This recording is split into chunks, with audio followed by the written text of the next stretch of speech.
हमारे घर के हॉल में आज भी बहुत सी औरतें जमा थीं। उनमें कुछ तो लड़कियां थीं जो कि कम उम्र और नौजवान थीं, और ये ज़्यादातर तमाशा देखने के लिए आई थीं। आज मंगलवार था और शादी वाला कमरा खुला हुआ था। शादी वाले कमरे में मैं आपको बताती हूँ, ये हमारे घर का वो कमरा था जिसमें कोई भी आता जाता नहीं था। ज़्यादातर ये कमरा खाली ही रहता और माँ उसे एक ही दिन के लिए खोलती थी और वो दरवाज़ा खुलते ही थोड़ी देर बाद बंद कर देती थी।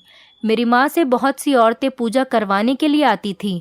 हमारे गांव का माहौल बहुत ही अजीब सा था।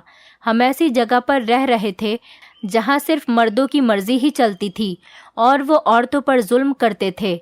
इसीलिए हमारे गांव की औरतें मेरी माँ से पूजा और हवन करवाने आती थीं ताकि उनके पति सीधे रास्ते पर चलने लगे।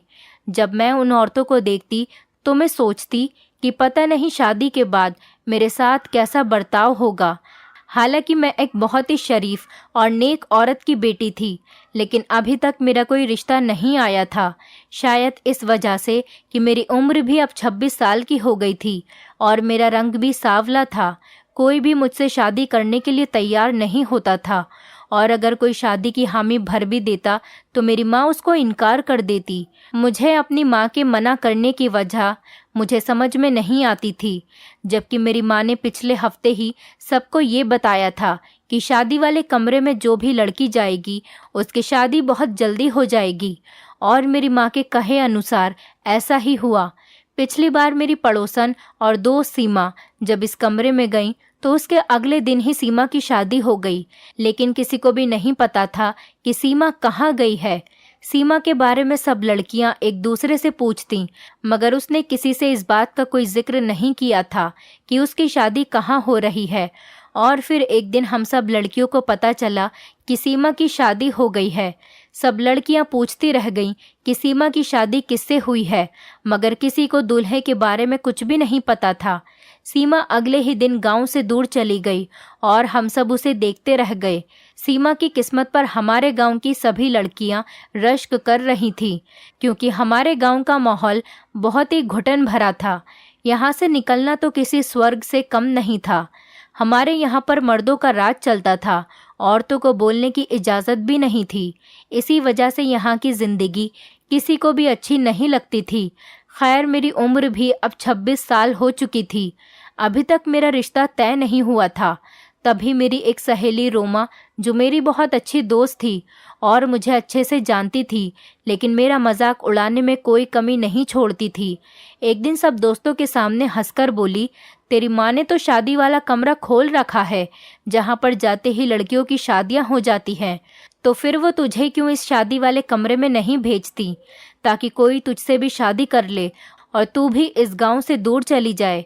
रोमा की बात मुझे बहुत बुरी लगी थी, लेकिन मैं भी यही सोचती थी, अगर माँ चाहे तो मुझे भी इस कमरे में भेज सकती है ताकि मेरी भी शादी जल्दी हो जाए और मैं इस गांव से बाहर चली जाऊं। लेकिन जब मैं अपनी माँ से इस बारे में बात करती तो वो भड़क जाती। ऐसा लगता था जैसे मैं उनसे कोई गलत बात कर रही हूँ। मैंने अपनी माँ से कहा, माँ, तुम मुझे इस कमरे में क्यों नहीं भेजती? शायद मेरी भी शादी हो जाए और मैं भी इस गांव की घुटन भरी जिंदगी से दूर चली जाऊं। मैंने अपनी दोस्त रोमा की कही हुई बात ही अपनी माँ से कही थी। माँ ने मेरे मुंह पर हाथ रख दिया और मुझसे कहने लगी कि खबरदार, अगर आज के बाद तूने ये बात कही, आज के बाद मैं तेरे मुंह से ये बात नहीं सुनूं, वरना मुझसे बुरा कोई नहीं होगा। माँ की बात सुनकर मेरा दिल उदास हो गया। मेरा रंग सांवला था और मेरी उम्र 26 साल हो चुकी थी। अब मुझसे भला कौन शादी करता, जबकि मेरी माँ को पूरे गांव की लड़कियों की शादी की फिक्र थी, लेकिन उन्हें मेरी शादी की कोई फिक्र नहीं थी। मैंने अपनी माँ से कुछ नहीं कहा और खामोश रहने लगी, मगर दिल ही दिल में सोच लिया था कि मैं इस कमरे में ज़रूर जाऊंगी जहाँ जाने के बाद लड़कियों की शादियाँ हो जाती हैं। आज भी मंगलवार था और मेरे घर में बहुत शोर हो रहा था। औरतें और लड़कियां हमारे घर के बड़े हॉल में इकट्ठा थे। मेरे दादा एक कोने में बैठे हुए थे। उनकी आंखें खून की तरह लाल हो रही थीं और मेरी माँ औरतों की बातें सुन रही थीं। थोड़ी देर बाद मेरे दादा उठकर वहां से चले गए। माँ ने इशारे से नौकरानी को अपने पास बुलाया और उसे इशारा किया और उसे बताया कि फला लड़की को शादी वाले कमरे में ले जाओ। माँ के कहते ही वो नौकरानी उस लड़की को और उसकी माँ को शादी वाले कमरे में लेकर चली गई। जब दोनों शादी वाले कमरे से बाहर आईं तो उनके चेहरे पर बहुत ज़्यादा खुशी थी और उस लड़की का चेहरा शर्म से गुलाबी हो रहा था। वो लड़की बहुत ज़्यादा खूबसूरत थी। उसने किसी से भी बात नहीं की। मेरी माँ ने मना कर दिया होगा कि तुम उस कमरे से बाहर आने के बाद किसी से कोई बात मत करना, या फिर उसने खुद ही हमसे बात नहीं की। खैर, वो सब औरतों के बीच से निकलकर हमारे घर से चली गईं और फिर वही हुआ जो माँ ने कहा था। अगले 2 दिन बाद उसकी भी शादी हो गई, मगर इस बार भी हैरत की बात थी कि उस शादी का पूरे गांव में किसी को पता नहीं चला। सीमा के बाद ये दूसरी लड़की थी जिसकी शादी होने के बाद उसके दूल्हे को ना किसी ने देखा था, ना ही किसी ने कुछ सुना था। ये लड़की, जिसका नाम आरती था, शादी के बाद गांव से दूर चली गई और हम सब फिर से एक बार देखते ही रह गए। अब तो पूरे गांव में ये बात मशहूर हो चुकी थी। हेमा के घर में जो कमरा है, वहां जाते ही दूसरे दिन लड़कियों की शादी हो जाती है। फिर दूर दूर से लड़कियां मेरी माँ के पास आने लगीं, लेकिन माँ हर किसी लड़की को उस कमरे में नहीं भेजती थी। सिर्फ उसी लड़की को चुनकर भेजती जिससे वो अकेले में बातचीत करती। पता नहीं वो ऐसी कौन सी राज की बात थी जो माँ उस लड़की से करती थी, और तब जाकर वो उस लड़की को कमरे में भेजती और कुछ दिनों बाद ही उसकी शादी हो जाती। पिछली कई शादियां होने के बाद मेरी माँ हमारे गांव में और आसपास के गांवों तक मशहूर हो चुकी थी। हर औरत मेरी माँ के पास अपनी बेटी की फरियाद लेकर आती थी, और अगर कोई लड़की उनको अच्छी लगती तो वो उसे शादी वाले कमरे में भेज देती। मैंने भी अब इरादा कर लिया था, मैं अपनी दोस्त की बात का जवाब देकर रहूंगी और उस कमरे में जाकर अपनी शादी के सपने को पूरा करूंगी। लेकिन ऐसा करने के लिए मुझे मेरी माँ को धोखा देना पड़ता, उनको रास्ते से हटाना पड़ता, क्योंकि माँ ने मुझे सख्ती से इस कमरे में जाने से मना कर रखा था कि कुछ भी हो जाए तो उस कमरे तक नहीं जाएगी। मैंने भी माँ की हाँ में हाँ मिला दी थी और उनको ये महसूस करवाया था कि मैं इस कमरे में अब नहीं जाना चाहती। लेकिन असल बात ये थी कि माँ हर समय उसी कमरे के आगे बैठी रहती थी और औरतों के लिए पूजा पाठ करती रहती। इसी वजह से मैं उनकी नज़रों से छुप नहीं सकती थी। और फिर वो नौकरानी मेरी माँ की बहुत ख़ास थी, उनकी हर बात मानती थी और उन्हें हर बात बताया करती थी। मेरी कोई भी बात नहीं सुनती थी। मुझे इन दोनों की नज़र से छुपकर उस कमरे में जाना था, लेकिन ये बात मैं सपना से नहीं छुपा सकी। सपना मेरी फूफी की बेटी थी और मैं उसके साथ बचपन से खेलते हुए बड़ी हुई थी। मैंने उसे कमरे में जाने वाली बात बताई तो वो मुझसे कहने लगी कि तुम बहुत बड़ी पागल हो। अगर तुम्हें इस बात पर भरोसा है कि कमरे में जाने से तुम्हारी शादी हो सकती है तो तुम्हें किसी और दिन इस कमरे में जाना चाहिए। तुम कौन सा इस घर में पराई हो, हर समय तो हम यहाँ रहते हैं। उस दिन इस कमरे में मत जाना जब ये शादी वाला कमरा खोला जाता है, बल्कि हम किसी और दिन इस कमरे में जाएंगे ताकि हमें सारी सच्चाई पता चल सके। सपना बिल्कुल ठीक कह रही थी। जब माँ के आसपास औरतें ही औरतें होती थी, मुझे इस कमरे में नहीं जाना चाहिए था। तभी हमने मंगलवार के बजाय बुधवार के दिन इस कमरे में जाने का सोचा। उस दिन मैंने और सपने ने बहुत ही मुश्किल से इस कमरे की चाबी चुराई। इस कमरे में पर एक बड़ा मोटा सा ताला पड़ा हुआ था जो हर समय यहाँ लगाया जाता और किसी को भी इस कमरे में आने की इजाज़त नहीं थी। बड़ी मुश्किल से चाबियां ढूंढने के बाद जब हम इस कमरे तक पहुँचे, हमारा दिल ज़ोर ज़ोर से धड़क रहा था। हमको कुछ भी नहीं पता था कि इस कमरे में क्या होगा और डर भी लग रहा था कि अगर कमरे के अंदर कोई हुआ तो हम क्या करेंगे। मैंने कमरे का दरवाज़ा आराम से खोला। ये जानकर मुझे बहुत अजीब सा लगा कि इस कमरे में एक मोटी सी दीवार थी। इसके दूसरी तरफ मुझे किसी के होने का एहसास हो रहा था। इससे पहले कि मैं दीवार की दूसरी तरफ जाकर कुछ देखती, मेरी माँ को मेरे कमरे में आने की खबर हो गई और वो भाग भाग कर इस कमरे तक आ गई और मुझ पर बहुत ज़्यादा गुस्सा करने लगी। कहने लगी कि तुम यहाँ पर क्या कर रही हो, भगवान तुम्हें माफ़ नहीं करेगा। जब तुम्हें मैंने मना किया था कि इस कमरे में नहीं आना, तो क्या करने आई हो तुम यहाँ पर, बाहर निकलो। अपनी माँ को इस हालत से चीखता हुआ देखकर मेरी और सपना की तो आंखों के आगे अंधेरा छा गया। हमने सोचा भी नहीं था कि माँ को इतनी जल्दी हमारे इस कारनामे का पता चल जाएगा। अपनी माँ के हाथों से बुरे तरीके से पिटने के बाद हम इस कमरे से बाहर आ गए, मगर हमने हिम्मत नहीं हारी। सपना कहने लगी कि तुम फिक्र नहीं करो, मैं इस बात का कोई और हल निकालती हूँ। अब हम मंगलवार को ही शादी वाले कमरे में जाएंगे ताकि हमें इस बात का पता चले जो हमसे छुपाई जा रही है। उसकी बात मुझे ठीक लगी। मैंने भी शादी वाले कमरे में जाने का फैसला मंगलवार को ही कर लिया था। माँ भी 3 दिन में ये बात भूल गई और मुझे सख्ती से मना किया कि मैं दोबारा इस कमरे तक ना जाऊं। मंगलवार को सपना मुझसे कहने लगी कि वो मेरा साथ ज़रूर देगी। उसने 2-3 औरतों को इशारा किया। अब ना जाने क्या भगदड़ मची। सपना ने उनको क्या देखने के लिए बुला लिया। वो औरतें एकदम बेचैन होकर दरवाजे के आगे से हट गईं और उन औरतों में मेरी माँ की नौकरानी भी थी, जो हर समय इस कमरे के बाहर खड़े होकर यहाँ पर पहरा देती थी। सपना ने अपनी चालाकी दिखाकर उसे वहाँ से हटा दिया। उसी समय मेरी माँ की चुनी हुई एक लड़की और उसकी माँ शादी वाले कमरे से बाहर आ गई। मैं उसी समय मौका पाकर इस कमरे के अंदर चली गई। जब मैं कमरे में गई तो इस दीवार को हटाना आसान था, क्योंकि ये लकड़ी के दरवाज़ों की बनी हुई थी। जैसे ही मैंने एक दरवाज़ा पलटकर आगे की तरफ किया और आईने की तरफ नज़र डाली तो मेरी चीख निकलते निकलते रह गई। मैंने सोचा भी नहीं था कि मुझे इस कमरे में ये मंजर देखने को मिलेगा। मुझे दूसरी तरफ से भी हैरत का सामना करना पड़ा। अपनी आंखों पर मुझे यकीन नहीं आ रहा था। इतने में दादा को पता चल गया कि मैं इस कमरे में आ गई हूँ। उन्होंने मुझे घसीटकर बाहर निकाला, लेकिन अब उनकी आंखों में वो चमक और वो गुस्सा नहीं था जो मुझे यहाँ आने से पहले दिखाया जाता था। मेरी माँ की नज़रें भी झुकी हुई थी। उनको भी मालूम पड़ गया था कि मैं कमरे तक पहुँच चुकी हूँ और सारी सच्चाई जान चुकी हूँ। माँ ने तो जैसे आंखें बंद कर ली थी, मगर मेरे सर पर जुनून सवार था। जिस बात के लिए इतना परेशान हुई, माँ ने मुझे इस बारे में एक लफ्ज़ की भी भनक नहीं पड़ने दी थी। मैंने अपना सर पीट लिया और मैं अपनी माँ से पूछने लगी कि बताओ तो सही, तुमने ऐसा क्यों किया। लेकिन माँ तो खामोश थी। कुछ दिन मुझसे नाराज़ रही, मुझसे बात तक नहीं की, मगर उन्हें भी पता था कि उनकी गलती है।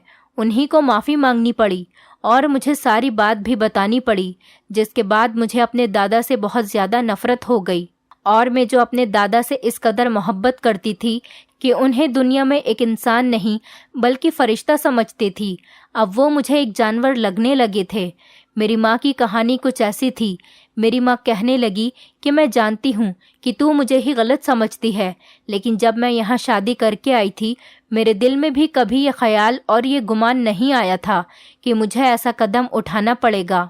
मैं एक ऐसे घराने से थी जहाँ पर लड़कियों को कमाई का जरिया समझा जाता था, मर्दों के सामने नाच गाने के लिए कहा जाता था, और जब वो अपने जीवन में सारी हदें पार करने के बाद अपने बाप भाइयों के लिए बहुत ज़्यादा दौलत कमा लेती तो उन्हें ऐसे ही किसी आदमी के साथ शादी कर दी जाती जो खुद भी आवारा होता और कभी भी अपनी पत्नी की इज्जत नहीं करता, ना ही उसे अपनी पत्नी का दर्जा देता।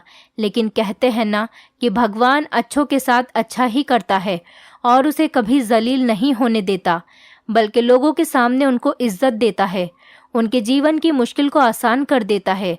मैं भी दिल ही दिल में भगवान से प्रार्थना करती थी कि मुझे सारी मुश्किलों से बचाना और मुझे इस बेइज्जती की ज़िंदगी से छुटकारा दिलवा दे जो मेरा इंतज़ार कर रही है। जब मैं जवान हो गई तो मेरे माता पिता ने मुझे उन्हीं नज़रों से देखना शुरू कर दिया जिस नज़रों से कोई शिकारी अपने शिकार को देखता है। मैं जानती थी कि अब मुझे भी इस घटिया काम में उतार दिया जाएगा, लेकिन मैं इस सब के लिए पहले से ही तैयार थी, क्योंकि मेरे पास कोई और रास्ता नहीं था। और फिर वो समय भी आ गया जब मेरी उम्र 18 साल की हो गई तो मेरी बोली लगाई गई। मैं उन आवारा और नशेड़ी आदमियों की भीड़ में बैठी खुद को कोस रही थी, लेकिन फिर मेरी तो जैसे उस पल में किस्मत ही पलट गई थी। मुझे पता चला कि मेरी बोली लगाने वाला कोई आम आदमी नहीं, बल्कि वो मुझसे शादी करना चाहता है, मुझे अपनाना चाहता है। और तुम जानती हो कि सबसे अच्छी बात क्या थी? सबसे अच्छी बात तो ये थी, वो खुद एक बहुत ही अच्छा आदमी था, और न सिर्फ ये कि वो एक बहुत सीधा साधा आदमी था, बल्कि एक बहुत ही अच्छे घराने का इकलौता लड़का था। वो मेरे बारे में सब कुछ जानता था और मुझे अपनाना चाहता था और मुझे इस घटिया और बेइज्जती की ज़िंदगी से निकालना चाहता था। मैंने उसका बहुत शुक्रिया अदा किया और ज़िंदगी भर उससे वफ़ा निभाने का वादा भी किया। उसने मुझसे कहा कि अगर मेरी कोई आखिरी ख्वाहिश हो तो मैं उसे बता दूं, क्योंकि वो मुझे दोबारा कभी भी अपने घर वालों से मिलने नहीं लेकर आएगा और हमेशा हमेशा के लिए मुझे यहाँ से अपने साथ लेकर चला जाएगा। और फिर वो मुझे एक ऐसी अच्छी जगह पर ले आया जिसके बारे में मैंने कभी सपने में भी नहीं सोचा था। मेरी जैसी औरत तो इस जगह के काबिल भी नहीं थी। मेरे साथ उस समय एक छोटा भाई था जिसकी उम्र सिर्फ 8 साल थी। मेरे पति ने मेरी बात का मान रखा था और वो मेरे भाई को मेरे साथ ही इस घर में लेकर आ गया था। लेकिन यहाँ पर हमें इज्जत की नज़रों से नहीं देखा जाता था। मेरे पति को झूठ बोलने की आदत नहीं थी। उसने अपने घर वालों को सारी हकीकत बता दी। उसने बता दिया था कि मैं किस घर से ताल्लुक़ रखती हूँ और मेरा अतीत क्या है। मगर शायद वो ये नहीं जानते थे कि सबका फ़र्क हम पर और हमारी ज़िंदगियों पर कितना पड़ेगा। जज्बातों में बहकर उन्होंने अपने पिता को भी सारी सच्चाई बता दी थी।